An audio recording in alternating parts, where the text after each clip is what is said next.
The year is 1762. In the blistering heat of a Seoul summer, a scream tears through the silent courtyard of the palace. It does not come from the dungeons, nor the executioner's block. It comes from a heavy wooden rice chest, sealed shut and left to bake under the oppressive sun.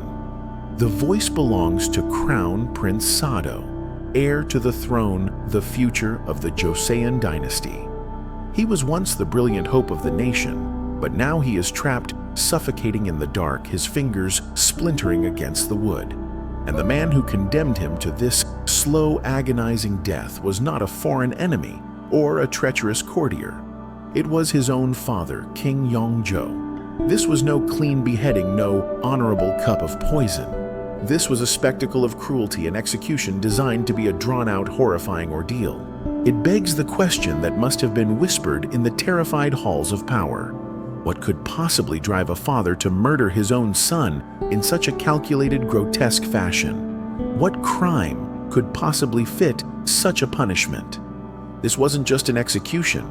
It was a statement, a twisted lesson in what happens when filial piety becomes a royal family value enforced by a death sentence. To ask why a father would lock his son in a box is to ask the right question, but in the wrong context. The tragedy of Crown Prince Sado cannot be understood as a simple family dispute. It wasn't a domestic argument that got horribly out of hand. It was the logical, brutal conclusion of a system of power, philosophy, and expectation, so rigid and so demanding that it had no capacity to bend, only to break whatever stood in its way.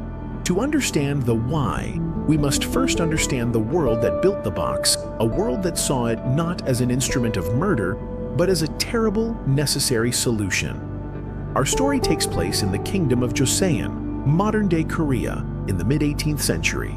On the surface, this was an era of profound stability.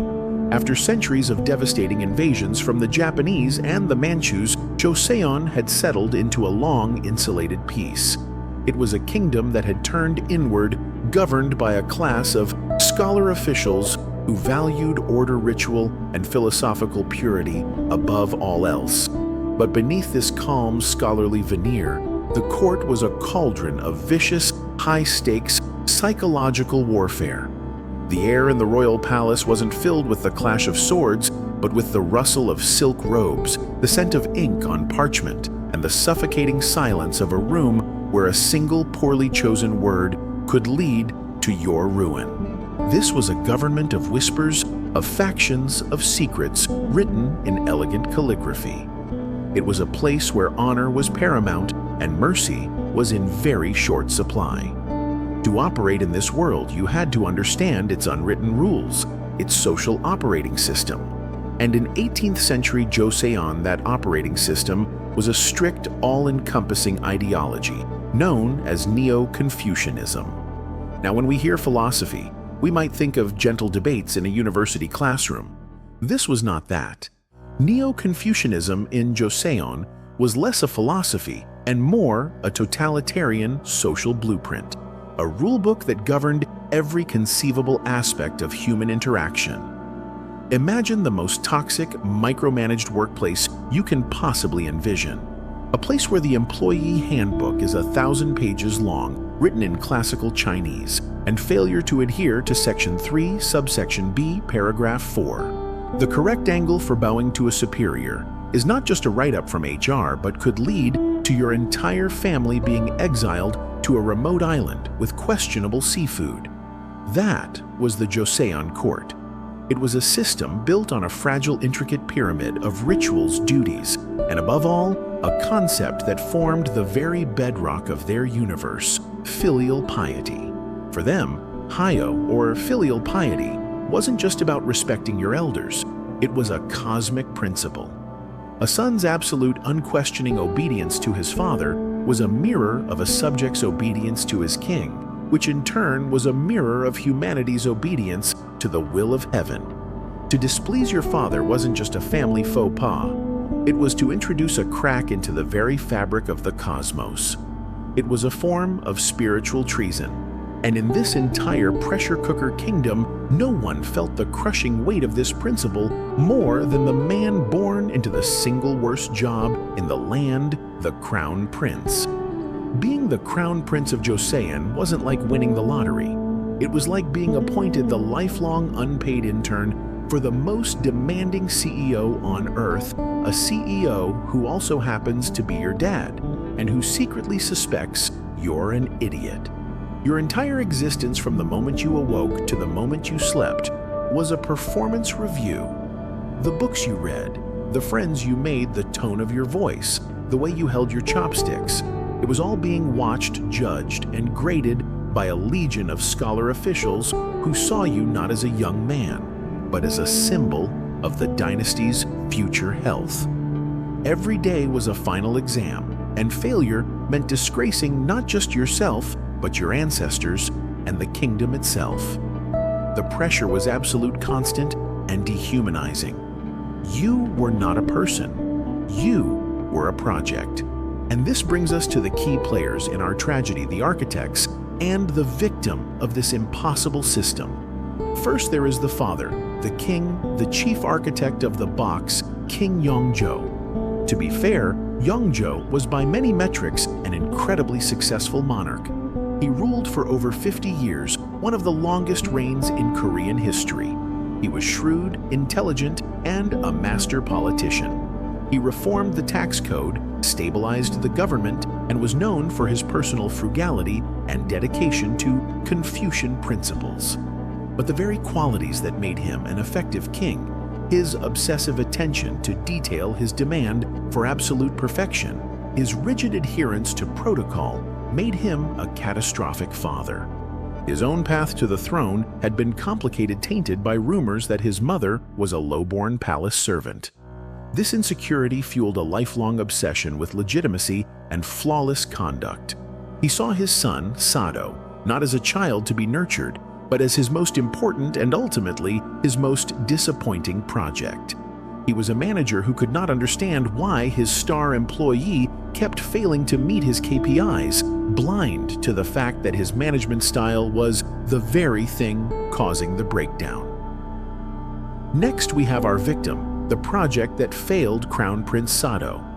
By all early accounts, Sado was not born a monster. He was a bright, curious, and physically gifted child. He was intelligent enough to grasp the classics, but his personality was the polar opposite of what the system demanded. Where the court valued quiet contemplation, Sado was active and martial, loving horses and archery. Where the system demanded endless pedantic study of ancient texts, Sado was creative and easily bored. Where the court demanded emotional restraint, Sado was passionate and volatile. He was a round peg being hammered with philosophical fury into a perfectly square hole. The more his father pushed him to be the perfect Confucian prince, the more Sado recoiled, finding solace in drinking lavish parties and increasingly erratic behavior. He was a man suffocating long before he was ever placed in the chest. Finally, we have the audience to this family tragedy, the men who eagerly supplied the hammer and nails the court factions. The Joseon court was bitterly divided into political camps, known as bungdang. These were not political parties in the modern sense. They were multi-generational alliances of scholar families, constantly vying for the king's favor and control of key government posts. They were essentially rival fraternities of angry nerds. These factions saw the growing rift between the king and his son not as a tragedy to be mended, but as a political opportunity to be exploited. They became the whispers in the king's ear. Those who supported Sado would cover up his misdeeds, while those who opposed him would rush to the king with detailed and likely exaggerated reports of his every transgression. They were the office gossips and backstabbers, but in a world where a well-timed rumor could lead to exile or execution. So the stage was set. You have a perfectionist father, a king obsessed with control, whose own legitimacy is a source of deep anxiety. You have a sensitive, free-spirited son who is psychologically buckling under the impossible weight of his father's expectations. And you have a captive audience of political sharks circling and smelling blood in the water, ready to tear either man apart to advance their own careers. This was not a family. It was a time bomb ticking away in the silent, perfumed halls of a palace. And in 1762, after years of pressure criticism and quiet agony, it was about to detonate. The story of Crown Prince Sado's descent is not one of a sudden dramatic fall from grace. It is the story of a slow, grinding erosion, a death by 1,000 cuts administered over 2 decades by a father, a court, and a system that demanded a perfection no human soul could provide. It began not with screams in a rice chest, but with quiet sighs of disappointment in a classroom. In the beginning, there was only celebration. When Sado was born in 1735, the kingdom rejoiced. King Yeongjo, who had been on the throne for over a decade without a healthy heir, was ecstatic. By all accounts, he doted on his young son. And Sado, in his early years, seemed to be everything a king could wish for. He was a prodigy, physically strong, sharp-witted, and preternaturally intelligent. He was walking by his first birthday and was already writing elegant calligraphy by the age of 3. He was, in short, the perfect raw material for the perfect Confucian king. The king saw in his son a flawless diamond, and he immediately set about the task of cutting and polishing it with the full crushing weight of royal education. This is where the first cracks appeared. Sado's formal education began before he was even out of toddlerhood, and it was a brutal, relentless regime. His curriculum was a deep dive into the dense, esoteric world of the Confucian classics texts that demanded not creative interpretation, but rote memorization and absolute reverence. It was the 18th century equivalent of being forced to learn the entire tax code in Latin starting at age 3. For a boy like Sado, who was active, curious, and imaginative, this was torture. He quickly grew to despise the long, stifling hours spent hunched over ancient texts. He would fidget. He would get distracted. He would rather be practicing archery or studying military history subjects that his father viewed as secondary, even frivolous. King Yeongjo did not see a bored, gifted child in need of a different teaching style. He saw a moral failure. He saw a lack of discipline. He saw a burgeoning disrespect for the sacred foundations of their society. At this point, a normal father seeing his son struggle might have thought, perhaps we can try a more engaging tutor, or maybe he needs more time to play outside. But King Yeongjo, whose parenting handbook appears to have been co-authored by a drill sergeant and a vengeful librarian, simply doubled down. His response to his son's boredom was more criticism, longer study hours, and public humiliation. In front of the entire court, the king would berate the young prince for a single misplaced character in his writing, or for failing to grasp a subtle point of philosophy. He was trying to shape his son through shame, to forge a perfect heir through the fire of constant disapproval. He was unaware, or perhaps unwilling to admit, that the fire wasn't forging steel. It was slowly cracking the diamond he held so dear. As Sado entered adolescence and adulthood, the psychological damage began to metastasize into something far more terrifying. The pressure, the fear, the constant feeling of inadequacy, it curdled into a genuine mental illness that began to manifest in a series of bizarre and alarming behaviors. He developed crippling phobias. He was terrified of the sky and the sound of thunder, believing it was a sign of his father's heavenly displeasure. During a storm, he would refuse to meet with anyone cowering in his chambers.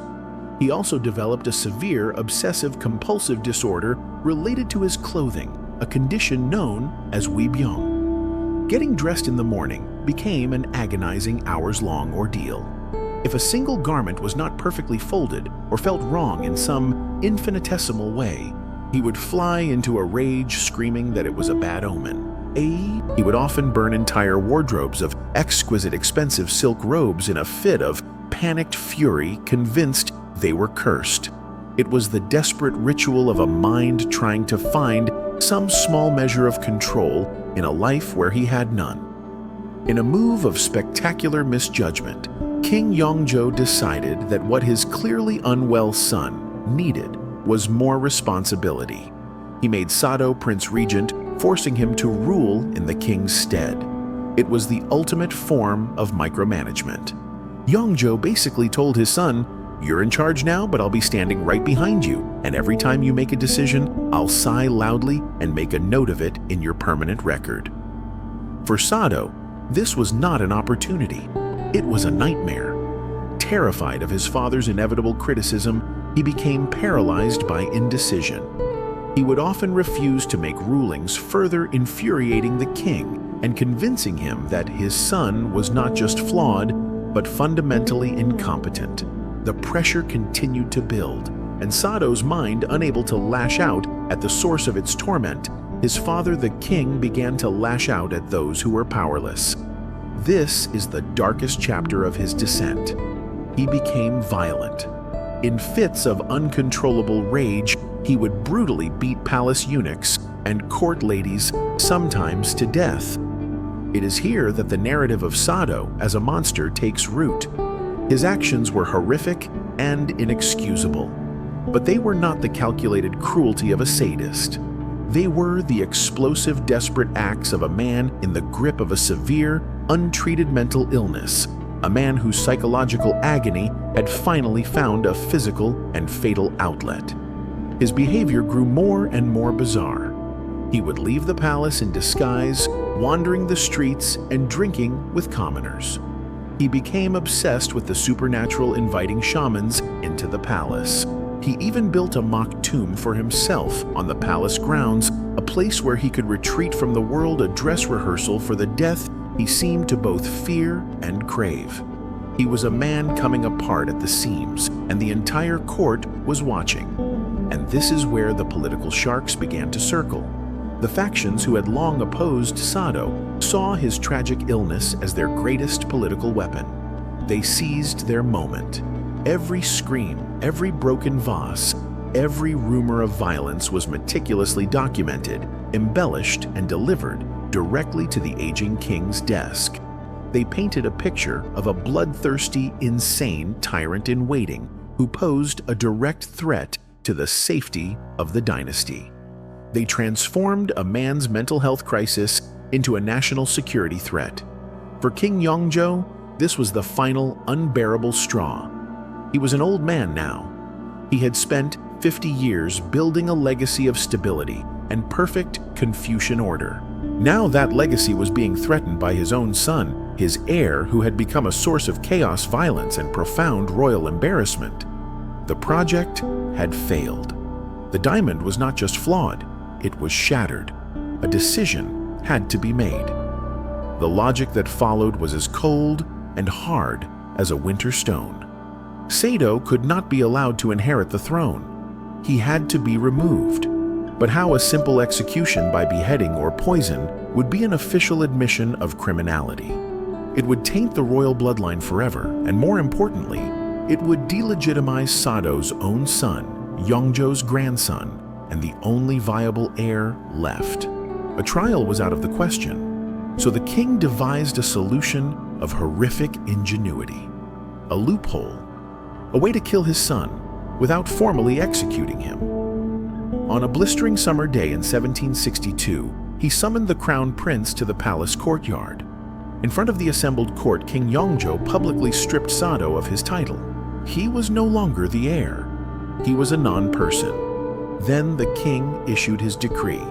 Sado was to be sealed inside a wooden rice chest, a space so small he could neither stand nor lie down straight, and left there. No food, no water.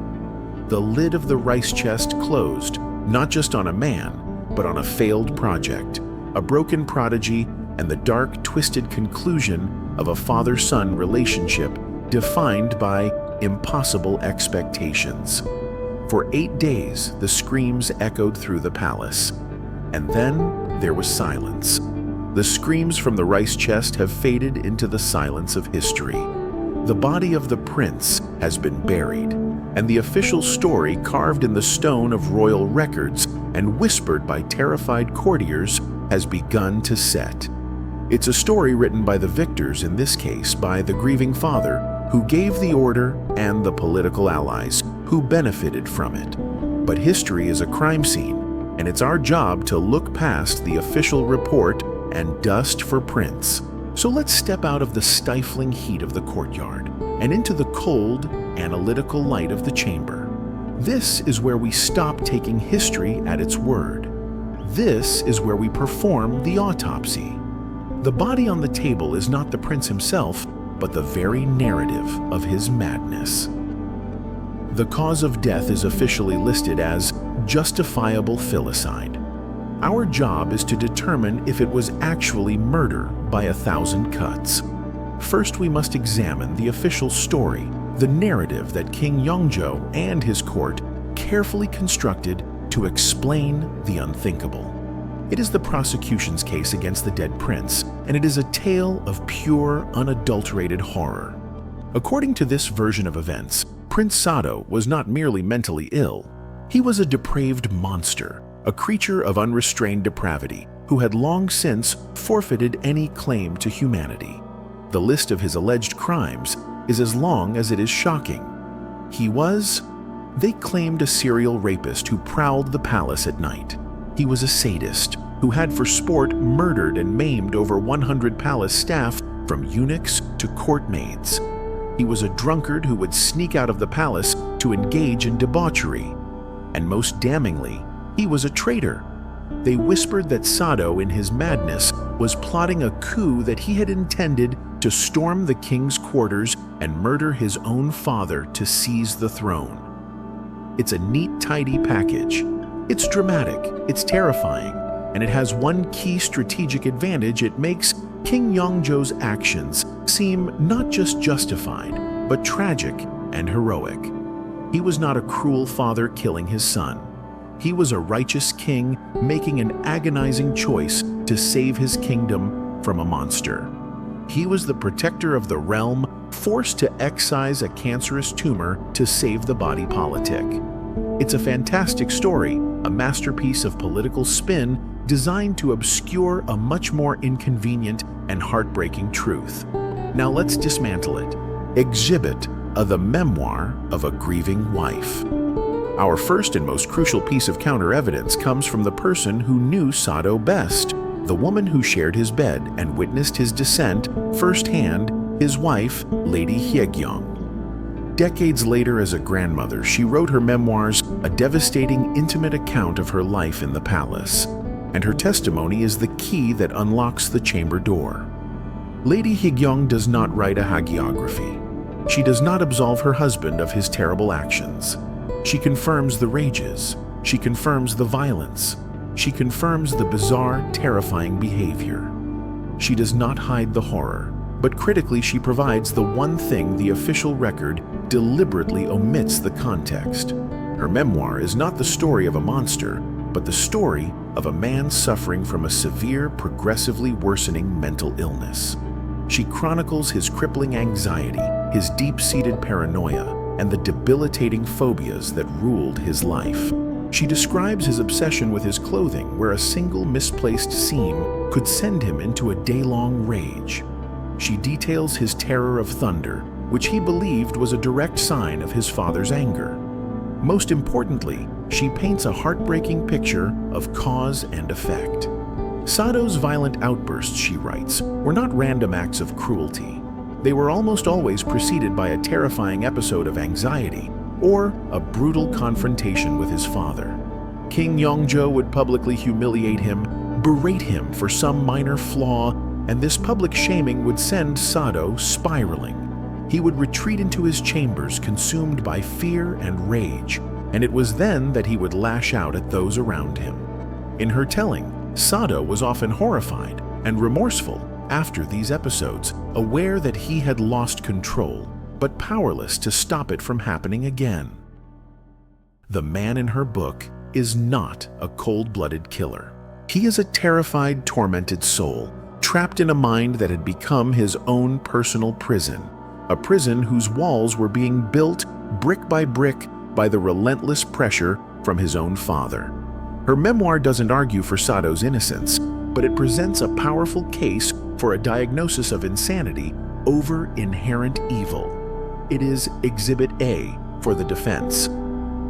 Exhibit B, the political assassination. Sado's tragedy, however, wasn't just a private family drama. It was played out on a public stage with a very eager and very partisan audience.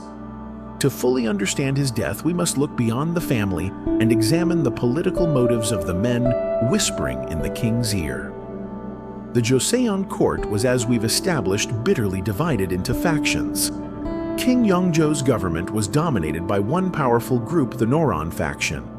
Prince Sado, however, had shown a clear preference for their rivals, the Soron faction. This was a critical political error. For the ruling Noron faction, Sado was not just a disappointing prince, he was an existential threat. His ascension to the throne would mean the end of their careers, the loss of their power, and a potential purge of their entire faction from government. So what do you do when the incoming CEO is planning to fire your entire department and all of your friends? In the 18th century Joseon court, you don't start polishing your resume. You launch a character assassination campaign to ensure there is no incoming CEO. Sado's very real and very public illness became their greatest political weapon. They had a direct line to the king, and they used it masterfully. Every one of Sado's outbursts, every strange ritual, every rumor of violence was curated, amplified, and presented to the aging, fearful king as evidence of not just madness, but treason. They allegedly blocked attempts by Sado to meet with his father and reconcile.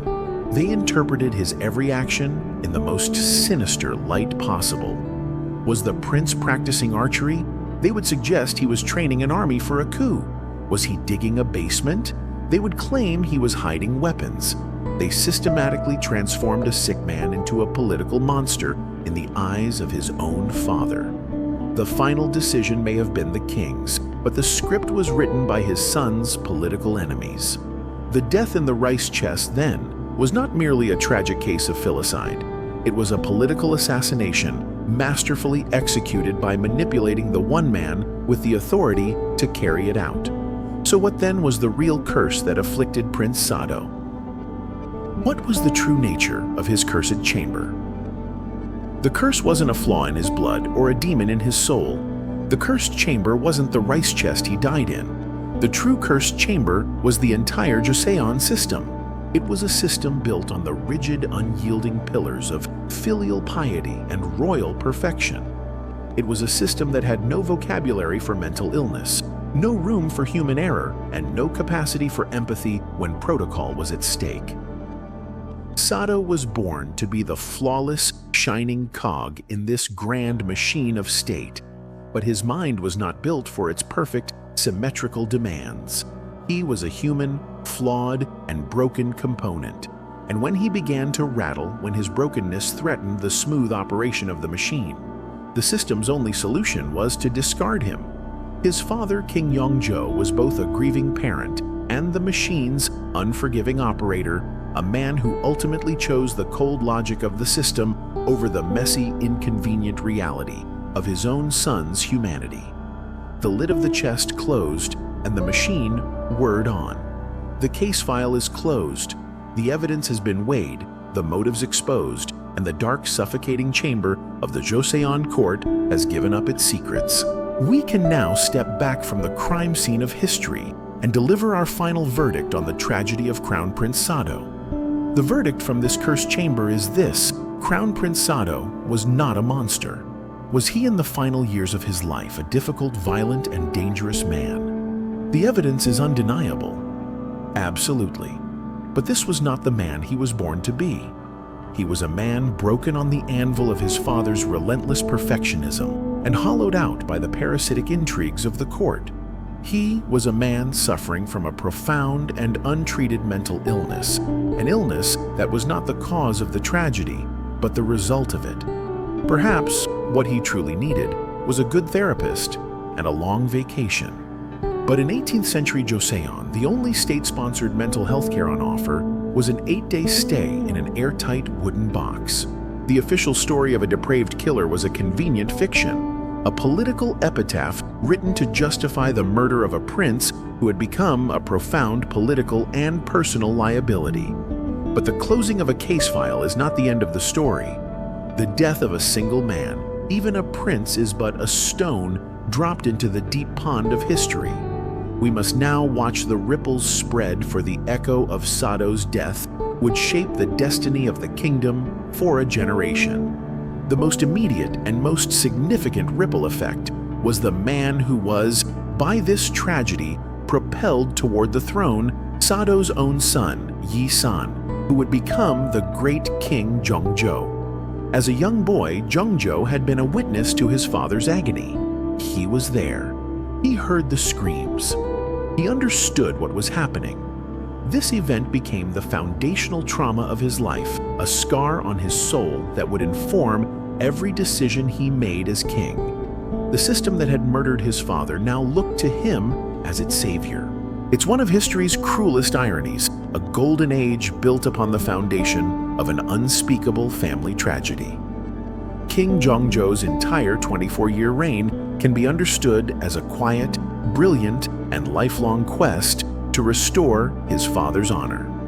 It was a masterclass in political maneuvering, as he could not directly condemn his own powerful grandfather, King Yeongjo, who continued to rule for years after Sado's death. So he undertook his rebellion through symbolism and subtle, powerful acts of filial piety. His first major project was the construction of the magnificent Hwaseong fortress in the city of Suwon. Publicly, it was a strategic military fortification and a new commercial center, but its true purpose was deeply personal. Yeongjo moved his father's tomb from its humble, dishonored location to a stunning new mausoleum near the fortress. He essentially built a new, beautiful capital city as a shrine to the father the court had tried to erase. Every brick laid was an act of defiance, a declaration of love and remembrance. In the treacherous world of the court, he played a long and patient game. He subtly purged many of the Noron officials who had been instrumental in his father's downfall. He began to promote scholars from the Sauron faction, the very men his father had favored. He surrounded himself with a new generation of brilliant thinkers, creating a cultural and intellectual renaissance. Every promotion, every new library, every policy reform was a quiet step away from the rigid, fearful court that had condemned his father. But perhaps his most powerful act came late in his reign. In a moment of profound emotional honesty standing before his court, King Yeongjo finally made the declaration he had held in his heart for decades. He looked at the ministers, the sons and grandsons of the men who had orchestrated his father's death, and said simply, "I am the son of Crown Prince Sado." With those few words, he shattered the official silence that had shrouded the tragedy for a generation. He reclaimed his father's identity, and in doing so, fully claimed his own. And what then is the final human insight we can take away from this dark chamber of history? What is the lasting lesson from this tale of a king, a prince, and a rice chest? First, the story of Prince Sado is a brutal testament to the tyranny of perfection. It is a timeless warning against any system, be it a family, a corporation, or a government, that prizes its own idealized image above the messy, imperfect humanity of the individuals within it. The Joseon court demanded a flawless heir, a perfect embodiment of its Confucian ideals. When faced with a man who was breaking a man who was flawed and suffering, its only response was to hide him, to silence him, and ultimately, to eliminate him. It chose to preserve the illusion of perfection rather than to practice the grace of compassion. This forces us to ask, who was truly insane? Was it the son whose mind fractured under a lifetime of psychological torture? Or was it the king and the court who found it more logical to suffocate a man in a box than to admit their revered system was capable of producing such a tragic failure? The line between righteous order and cold, unyielding cruelty can be terrifyingly thin. But perhaps the most powerful echo of all is not the cruelty, but the quiet defiance of Sado's son. King Yeongjo's reign, stands as a 24-year-long love letter to the father he was not allowed to properly mourn. It is a profound testament to the fact that while power can rewrite history and systems can demand obedience, the bond between a child and a parent can resonate with a strength all its own. The love that the system tried to extinguish in one generation became the driving force behind the greatness of the next. In the end, this tragedy proves that the most suffocating prisons are not made of wood, but of expectations. And the most terrible ghosts are not the spirits of the dead, but the memory of what they could have been if only they had been allowed to be human.